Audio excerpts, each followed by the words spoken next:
Hello guys, ഞാനിപ്പോൾ വന്നിരിക്കുന്ന അമൃതം പൊടി കൊണ്ടുള്ള ഒരു സൂത്രം കൊണ്ടാണ്. കഥകളൊക്കെ ഞാൻ വഴിയെ പറഞ്ഞുതരാം. ആദ്യം ഈ വീഡിയോ പോകുന്ന കൂട്ടത്തിൽ തന്നെ കാര്യങ്ങളെല്ലാം പറഞ്ഞു പോയി കഴിഞ്ഞാൽ ആ പണി അങ്ങ് തീരും.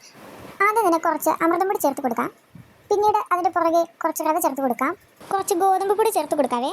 ലേശം ശർക്കര കൂടെ ചേർത്ത് കൊടുക്കാവേ. 2 പഴവും കൂടെ ചേർത്ത് കൊടുക്കാവേ. ഇനി ആവശ്യത്തിന് വെള്ളം കൂടെ ചേർത്ത് കൊടുത്താൽ മിക്സ്. ഇനി മിക്സ് എടുത്ത് മിക്സിയിലിട്ട് 2 കറക്ക് അങ്ങോട്ടും 2 കറക്ക് ഇങ്ങോട്ടും കറക്കാമേ. മിക്സ് എടുത്തിട്ട് പാത്രത്തിൽ തട്ടുക. ആവശ്യത്തിന് വെള്ളം ഒഴിച്ചിട്ട് അങ്ങോട്ട് 2 ഇളക്ക് ഇങ്ങോട്ട് 2 ഇളക്ക് അറഞ്ചം പുറഞ്ചം ഇളക്കുക. അങ്ങനെ ഇളക്കിക്കൊണ്ടിരിക്കുന്ന സമയത്താണ് അമ്മേ എന്നുള്ളൊരു കുഞ്ഞ് വിളിച്ചിരുന്ന് ഞാൻ കേട്ടത്.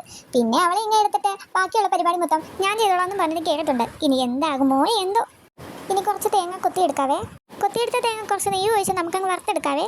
അത് വറുത്ത് വരുന്ന സമയം നമുക്ക് കുറച്ച് നിതുവിൻ്റെ കളി കണ്ടാലോ. വറുത്ത് വെച്ച തേങ്ങാക്കൊത്ത് എണ്ണയോട് കൂടി തന്നെ മിക്സിലേക്ക് ചേർത്ത് കൊടുക്കാവേ. നന്നായിട്ട് അറഞ്ചും പുറഞ്ചും ഇളക്കിയതിന് ശേഷം ഒരു അരമണിക്കൂറത്തേന് നമുക്ക് റെസ്റ്റ് ചെയ്യാൻ വെക്കാം. റെസ്റ്റ് ചെയ്ത് അരമണിക്കൂർ കഴിഞ്ഞിട്ട് നല്ല തിളച്ച എണ്ണയിൽ ഏത് ആകൃതിയിൽ വേണമെങ്കിൽ നമുക്ക് ചുട്ടെടുക്കാം. ടേസ്റ്റ് വൈസ് നോക്കിയിട്ട് ഒരു മിനി ഉണ്ണിയപ്പോ നെയ്യപ്പോ ബോണ്ടായോ എങ്ങനെ വേണമെങ്കിലും നമുക്ക് ഇതിനെ വിളിക്കാം കേട്ടോ. അപ്പോൾ ആദ്യം ഞാൻ പറഞ്ഞ കുട്ടിക്കഥ ഉണ്ട്, ഏത് ഈ കുട്ടിക്കഥ തന്നെയാട്ടോ. ഇത്രേ ഉള്ളൂ, ടാറ്റാ.